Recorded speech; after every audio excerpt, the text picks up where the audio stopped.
Just let those words sink in for a moment. I sold my husband's memory.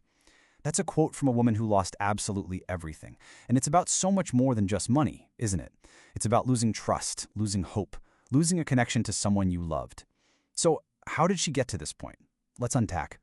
In this explainer, we're going to walk through the anatomy of a really devastating investment scam. But we're not going to do it with spreadsheets and abstract figures. We're going to do it through the story of one woman. It's a powerful story about how hope itself can be turned into a weapon, and how a single broken promise can unravel an entire life. You see, to really understand how a scam like this works, you have to first understand the hope that fuels it. For the person at the center of our story, this wasn't just some casual investment.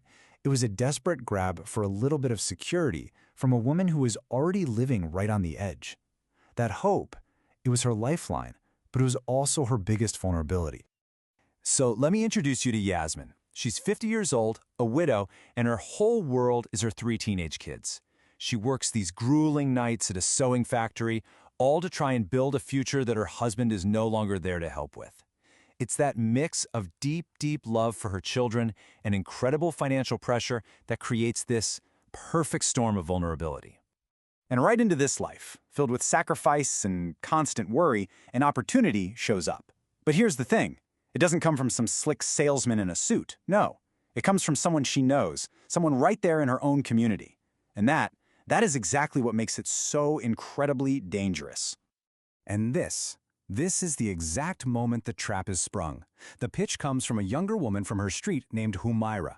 And you've got to pay attention to the language here. She starts with Kala, which is this affectionate, respectful term, kind of like auntie. It immediately creates a feeling of family, of trust. She uses words like safe and I promise, but the real hook, the part that seals the deal, it's not about getting rich. It's imagine what that could do for your kids. A direct hit on Yasmin's greatest hope. Okay, so look at the numbers they presented. They're designed to be completely irresistible, right? Getting 300 pounds every single month. For her, that's life-changing. And then the promise of a 12,000-pound lump sum after a year, that's a future she could never even dream of. Now, to any financial expert, these kinds of returns are a giant, flashing red flag.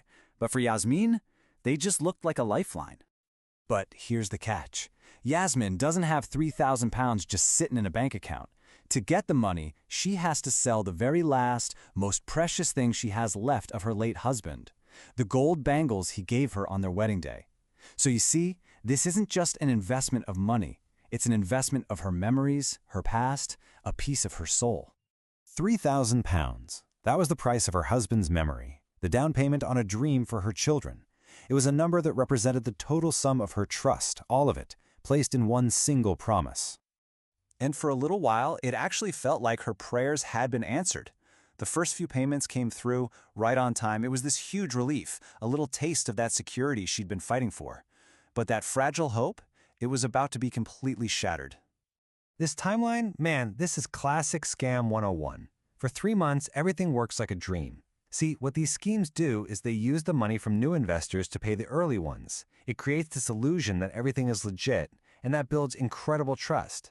But then, by month 4, the excuses start. Bank delays. And by month 5, just silence. The whole thing had collapsed. And the real impact, it isn't always about the big numbers on a bank statement. It's felt in the smallest, most heartbreaking details. Little joys, like a piece of chocolate for her kids, those are the first things to disappear. This one question from her child just shows you the immediate, devastating reality of their new life. The final confrontation is just awful. You have a desperate Yasmin showing up at Humaira's door, not even asking for profits anymore, just answers. And all she gets are these empty excuses about bank problems.